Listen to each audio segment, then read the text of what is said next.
For the final time, welcome back to the live stream of the 92nd Oregon FFA State Convention. Our final session chair's dog got arrested once. He's an expert on music and the TV show The Office. Please help me welcome to the stage an outdoorsman with a down-to-earth vocabulary and our state treasurer, KEEGAN GIBBS. There I was, ready for a new challenge and a new adventure with my first year of track and field. My coach was trying to find an event for me to participate in and decided that I should try hurdles. Hey Gibbs, get over here. Yes, ma'am? Okay, I want you to try to jump this hurdle. It's really simple. You run towards a hurdle. Once you get close, you jump off your left leg, lead with your right, and you'll be over easy peasy. Don't think of it as you're jumping over the hurdle. Think of you're gliding over the hurdle, not jumping it. Okay. Sound pretty simple. You got this, Keegan. You're a gazelle. You got this. No way. I'm an 8th grader, not a professional athlete. But then I heard my friends start talking from the sideline. Come on, Keegan, just jump the hurdle. Don't be a wuss, just do it. You won't know you're good unless you try it. It's not that hard, just do it. Well, I couldn't embarrass myself in front of my friends. All right. I definitely got this. If I jump this hurdle, everyone would be proud of me, including myself. If I jump this hurdle, it's only a matter of time before I'm in the Olympics. You know what, Keegan? You're not an 8th grader. You are a professional athlete. Now, I wish that's how the story went, but it didn't. As soon as I got up to that hurdle, I hit my face and it landed straight on my face. With my face and knee scraped, I jumped up and acted like nothing was happened. Needless to say, I did not get chosen to do hurdles or any kind of running event whatsoever that year. But luckily for me, track has events for everyone, and I was able to find my place in throwing events. You know, I was one of those guys who threw heavy and sharp objects as far as I could downfield in order to prove my manliness. It was a place I could fit in and succeed. So I thought. I remember the day that I threw a javelin 98 feet downfield. Now, for an old trackster, this might not seem too impressive, but I thought I was the best javelin thrower ever. I beat all the other 7th and 8th graders that day. But my thoughts of being a world-class javelin thrower were quickly put away when I was shown the world record for javelin throwing, which is only 98.1 meters. Which converts to 323 feet and 1 inch. Now that absolutely amazed me. How is that even humanly possible? How are these Olympic athletes able to defy human odds and do what they do? At the Olympics, we've seen the fastest human alive. We've seen the most decorated swimmer in history. We've seen unbelievable scores by ice skaters and records set by snowboarders. But then it all clicked when I watched the 2016 Olympics a few years later. These people trained their entire lives for this one moment. After months of intense training, early mornings, late nights, and hardcore controlled diets, only a few reigned victorious with medals around their necks. This year, the Olympics are being held in Tokyo, Japan. But who knows, at this rate, it might get canceled. The coronavirus might have the ability to stop the Olympics, but it hasn't stopped us from having an amazing convention. The last 2 days, we've highlighted members, chapters, supporters, and sponsors, as well as listened to amazing speeches. But we're not done yet. Oregon FFA, in this session, we'll hear the inspiring words as our state vice president, Riley Davis, delivers his retiring address. To round out the session, our team will say our last goodbye as we install the 2020-2021 Oregon FFA State Officer Team. We thank you for tuning in and watching our convention today and the last 2 days. But we also like to thank our sponsor, our star sponsor, Beaver Coach Sales, for helping us in this session. The last few weeks have been a roller coaster of events, but it hasn't stopped us from making the most of this opportunity. Thank you for tuning into this session right here. And the Oregon FFA, let's get ready for our final session of the 92nd Oregon FFA State Convention.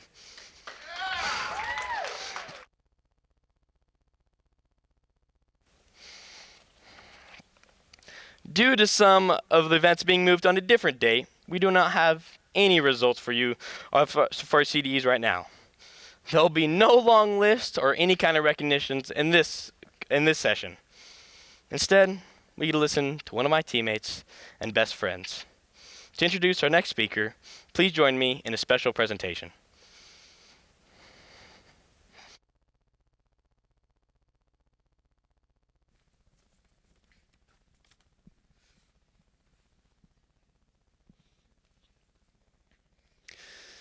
I have a letter here from Kyle, Riley's friend from high school.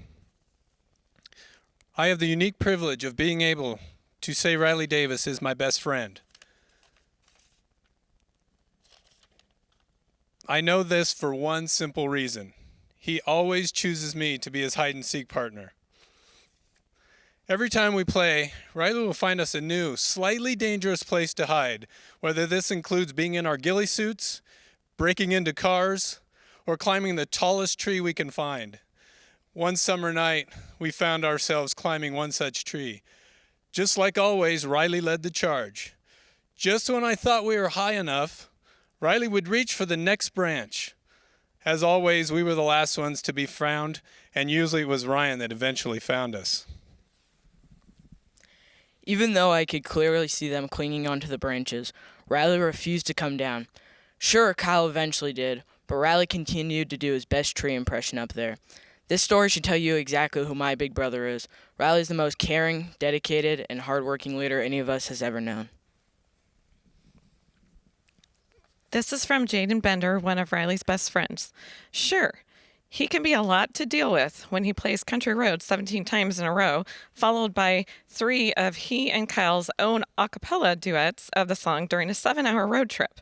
But I still wouldn't want to be traveling with anyone else. It's on one of those many road trips that I came to learn Riley's biggest fear.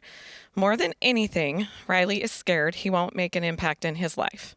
But Riley, you shouldn't be afraid. Everyone watching this can agree you've already made such an impact on each and every one of us. So without further ado, Jaden's best friend, my son, Kyle's favorite hide-and-seek partner, and my son, And my big brother, your 2019-2020 State Vice President, Riley Davis.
I want to show you guys some of the photos from my camera roll that I absolutely love. Every time I see these photos, I can't help but smile. I look at these anytime I'm having a hard time or need a little bit of joy in my life. This first photo, I love traveling to the Oregon coast. It's one of my favorite places to stay. I have so many good memories there with my mom and little brother, building sandcastles, looking for whales, and flying kites. Me and my friends have taken so many day trips to play on a beach just like this one. When I see this photo, it brings back so many good memories. That crazy guy right there, that's my dog Titus. He likes following you anywhere and everywhere, getting chased around the house by our cat, and ignoring you when he runs around the yard chasing squirrels. This photo reminds me of when I come home and am greeted by my favorite furry friend that just wants to jump into my arms and reminds me I'm exactly where I'm supposed to be. And finally, that's my mom, dad, and little brother. My family means the world to me, and for them to be with me on the day I graduated high school was really special. They're my support system, and I know I couldn't have done it without them. When I see this photo, I'm reminded of how lucky I am to have them. Looking at these photos, we all felt something. Whether it brought back some good memories, reminded us something we enjoyed, brought a smile to our face, or made us laugh. We all felt something. We all felt joy. Joy is a deeper feeling than simple happiness. Happiness is fleeting, but joy, you can fall back on joy in any situation. Joy is a choice we decide to make. In this moment, these photos help me find joy, but it isn't always that easy. We need joy in our hardest times. We have to find joy in situations where it's lacking most.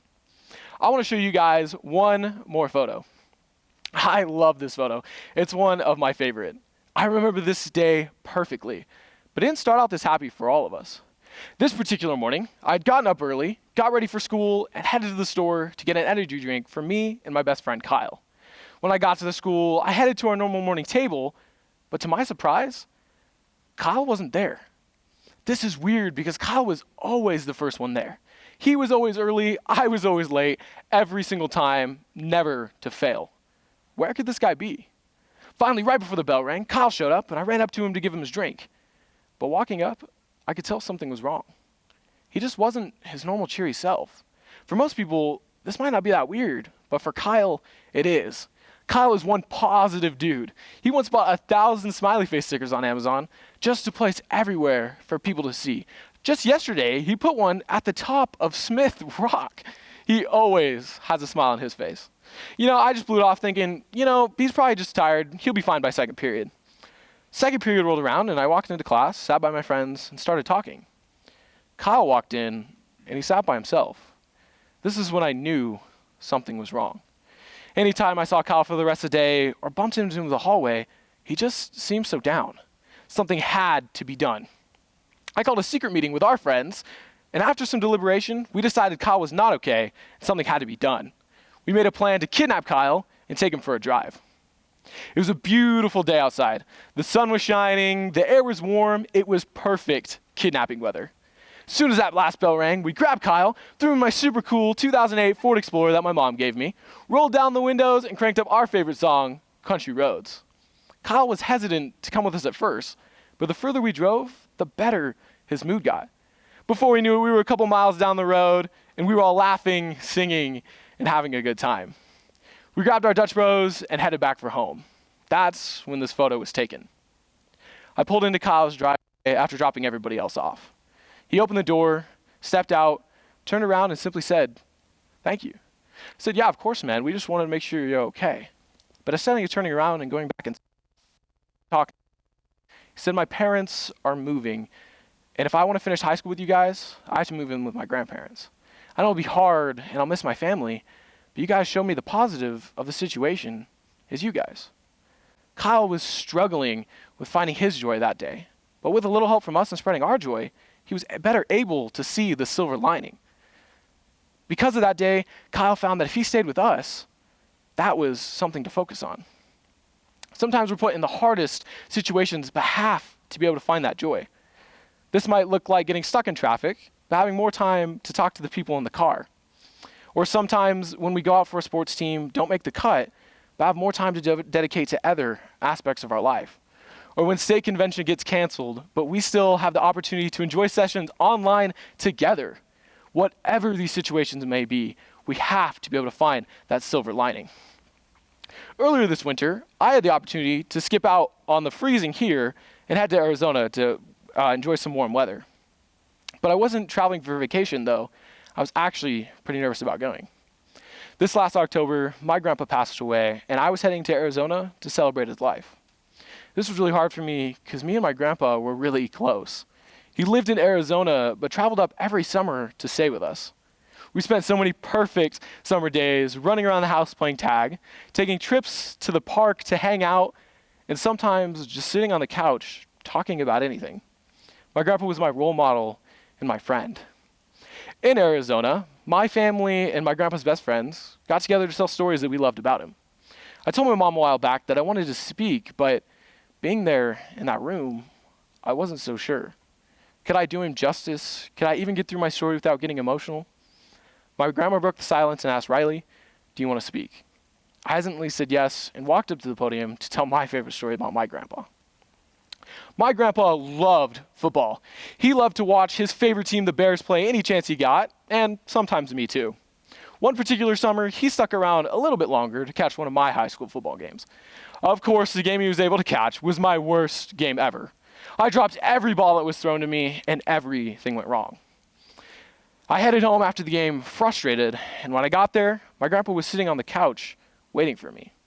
I sat down next to him, and the first words to come out of his mouth were, "What's wrong with your hands? Did you hurt them?" I go, "No, Grandpa, what are you talking about? My hands are fine." "Then why can't you catch any ball that's put in front of you?" I had no clue what to say after my grandpa just straight roasted me after one of my worst football games ever. But then he nodded to the door and said, "Riley, we're going to go outside every single day and throw that ball until you can catch better." All that being said, I'm pretty sure I never did learn to catch any better, but I did enjoy spending that time with him. After I finished my story, I looked around the room and the atmosphere had visibly changed. Instead of everyone being sad, they were laughing and smiling. For the rest of the night, we kept telling stories about my grandpa and left with more joy than we showed up with. Sure, we could have sat there and dwelled on our loss and how upset we were, but instead, we told these stories together. I took one action. I shared one story I loved about my grandpa and helped spread my joy to everybody else in the room. Joy is contagious. We knew we needed joy and found that by loving my grandpa together. We all find joy in different ways. For you, that might look like reading a book, getting away for a while, or spending time with friends and family. But when we're able to take these actions, we are able to spread our joy. Joy is contagious. Guys, I wouldn't be telling you this if I didn't need to hear it just as much as you. This process is easier said than done. Finding joy is hard. You're not the only one that have struggled with this. I've struggled with depression and finding joy in my own life. It isn't always easy, but we have to do it. Remember, joy isn't happiness. Happiness is easy. Joy takes work. This might start with a forced smile in a hard time, or spending time with the people that love and care about us when we really just want to be alone. But when we take this action, it becomes more and reminds us of the bigger picture. Joy is a mindset where we find and cling to the silver linings. When we're able to spread joy around us, because joy is contagious. I've worked for years to change my mindset to find any little thing that can bring me joy. You have to wake up in the morning and say, "I will find joy today." I won't lie to you. Some days are harder than others, and when I'm really struggling, I'll put in my headphones and listen to some music. Go outside, hang out with my friends and family, or go for a walk or run just to think. But when we take these actions, we spread the joy around us. We cling to these silver linings. Oregon FFA, you have to shift your mindset to find the joy in life. You can take action to find joy and share it. When we find our own joy, we're better people, friends, and leaders. When we share it to those around us, our schools, FFA chapters, and communities become a place we want to be, are loved and supported. Oregon FFA, find your joy.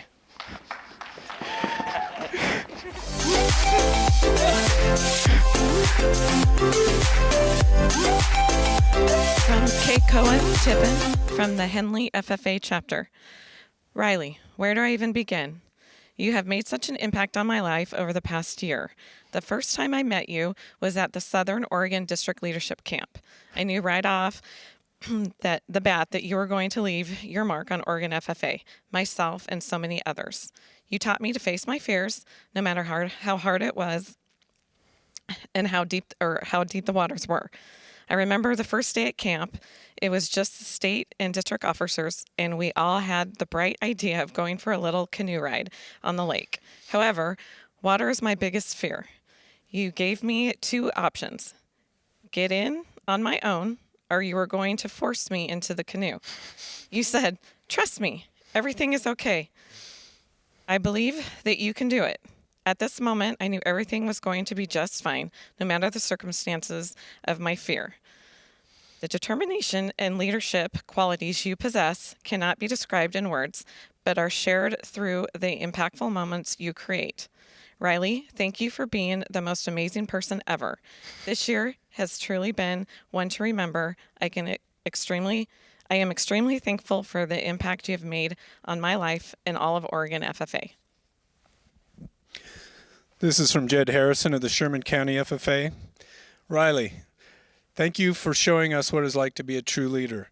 Your friendliness, your witty sense of humor, and your willingness to put others before yourself will surely continue to contribute to your success as a leader and a person beyond FFA. Thank you for your dedication to any task given to you, no matter how hard it may be. Your selflessness as a leader is something that has inspired me to be a better person. Thank you for supporting me and believing in me during our time together. You have always been a great friend as well as a great leader. Thank you for the contagious positivity that you bring to every room, whether it be from your humor or overall optimism. Since the day I first met you, you have been nothing but supportive and positive, and you have been someone that I can say I have looked up to. Thank you. Oregon FFA, your 2019-2020 State Vice President, Mr. Riley Davis.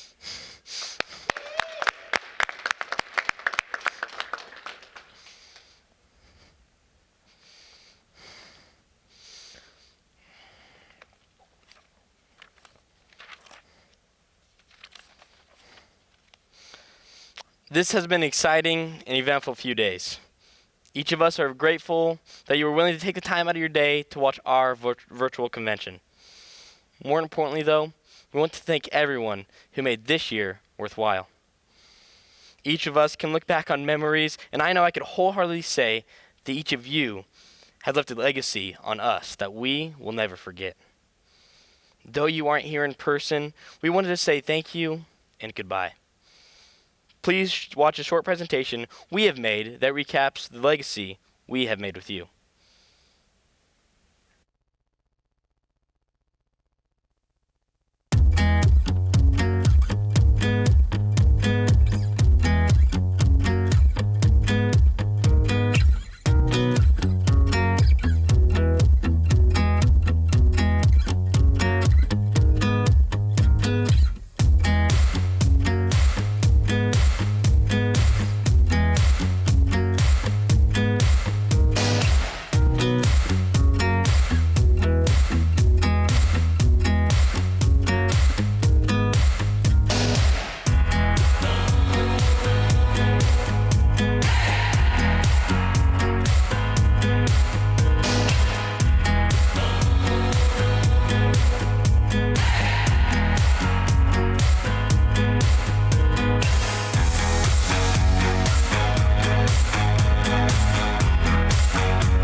Oregon FFA, find your joy.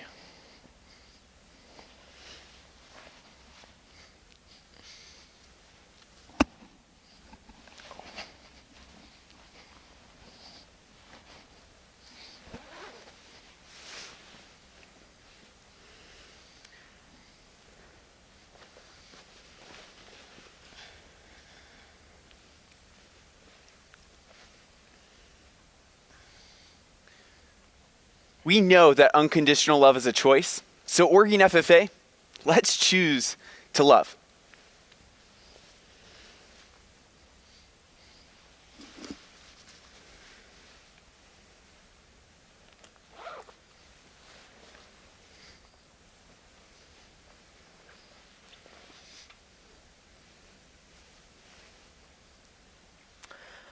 Oregon FFA, just be you.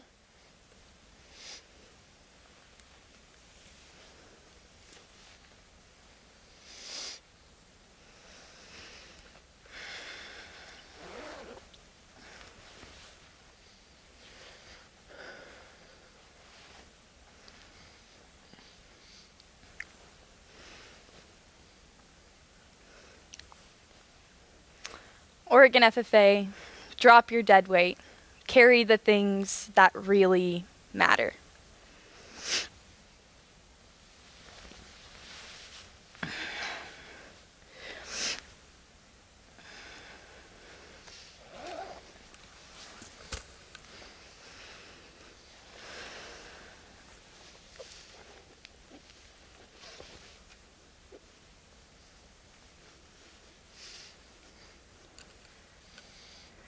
Oregon FFA, it's time to live above the noise.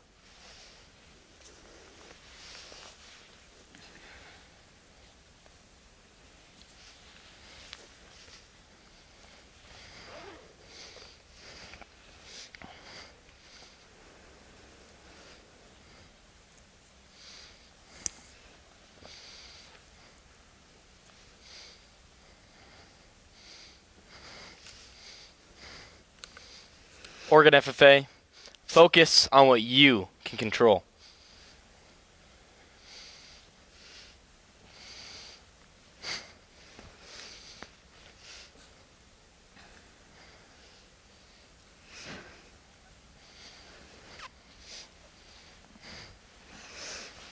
Thank you for the memories. Thank you for showing us your values. Thank you for sharing your passion. Thank you for allowing us to be part of your masterpiece. Thank you for giving us all you have. Thank you for showing us your traditions. For the final time, your 2019-2020 Oregon FFA State Officer Team.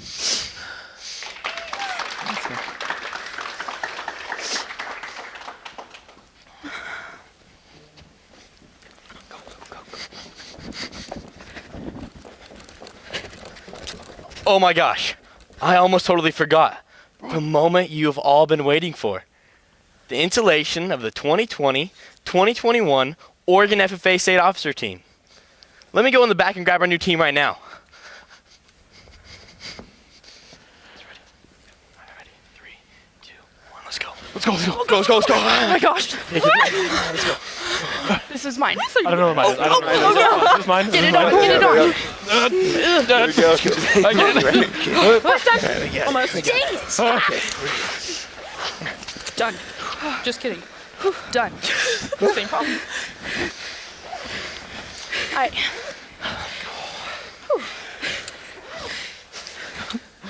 Well, looks like you're stuck with us a couple more months. Even though the circumstances are a little weird, we can't wait to spend a lot more time with you guys. Thank you all for being part of the 92nd Oregon FFA State Convention. Continue to stay tuned into updates on the Oregon FFA's Facebook page, as we are still doing CDEs virtually and will get post results as soon as possible. We had a blast presenting the first ever completely live virtual state convention, and hoped you all enjoyed it as much as we did. The last 2 days, we highlighted the legacy that we left on chapters and members as we highlighted their success.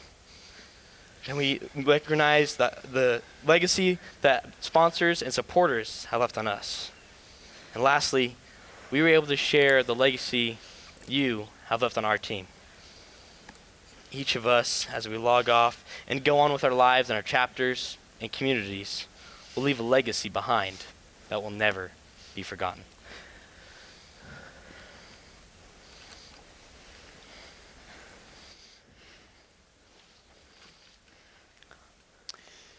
Madam Secretary, do you have a record of any further business which should now be transacted? Yes, I do, Mr. President.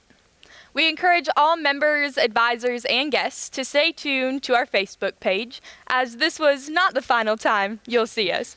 Stay tuned for updates on upcoming events and state officer selection. That is all, Mr. President. Thank you.